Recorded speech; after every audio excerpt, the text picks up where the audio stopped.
Once upon a time, in the bustling riverside village of Obudu, women gathered every day at the old market square.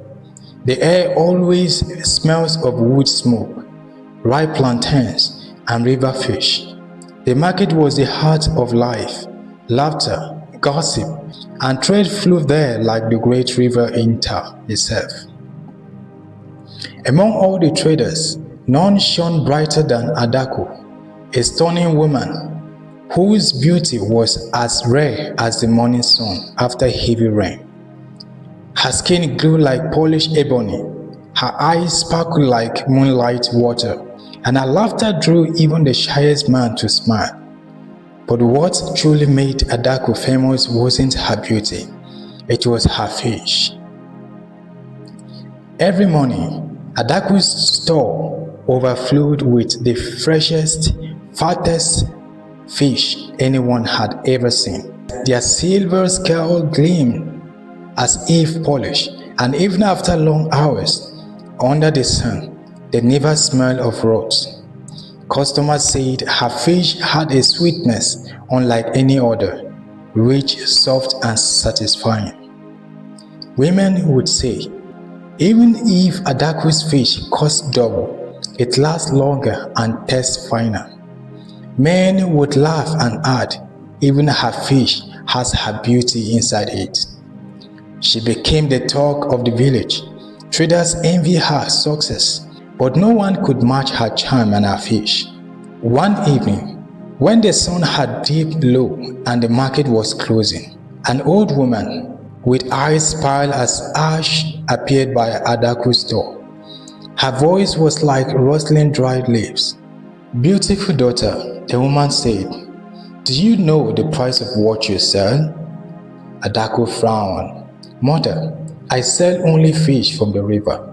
"What price do you speak of?" says Adaku. The old woman shook her head slowly. "No river in Obudu breeds fish that shines like yours. Be careful, child.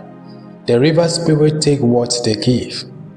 Adaku laughed lightly, waving her golden bangles. "Mother, I am blessed, not cursed. My fish are gifts from my late father's net. That's all," says Adaku. But the old woman only sighed and disappeared into the crowd. That night, when the moon was full, Adaku went down to the river to fetch her usual catch.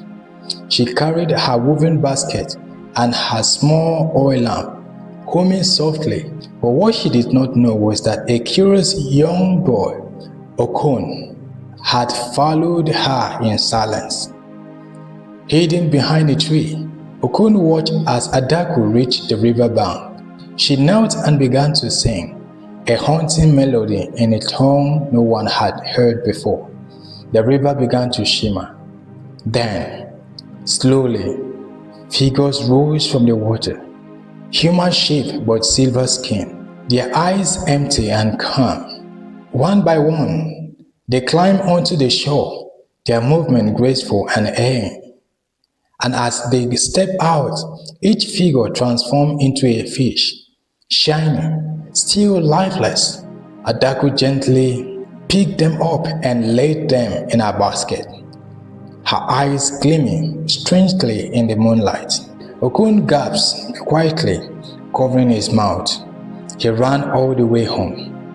By dawn, the village was buzzing. They said Adaku's fish are not fish at all. They are river spirit. Spirit?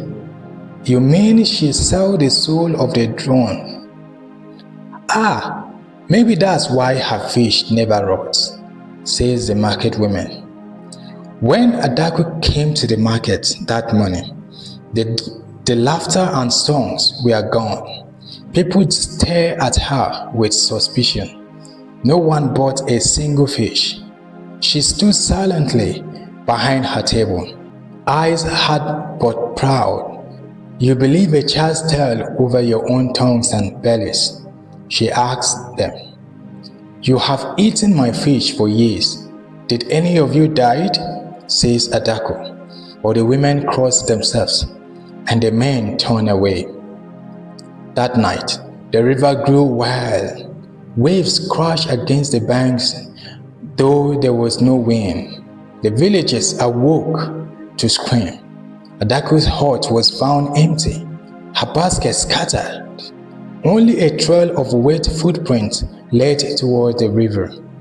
The next morning, when the villagers gathered by the water, they found her basket floating. Inside were 7 shining fish, each one with a faint trace of human eyes. From that day, no one dared fish from that part of the river again. And when the moon was full, the villagers said they could hear a woman's voice singing softly from beneath the waves, selling her fish to the spirits below. What do we learn from this lesson? Greed can turn blessings into bondage. Not every gift from the river is meant for human hands. The beauty that dazzles the eye may hide the deepest danger.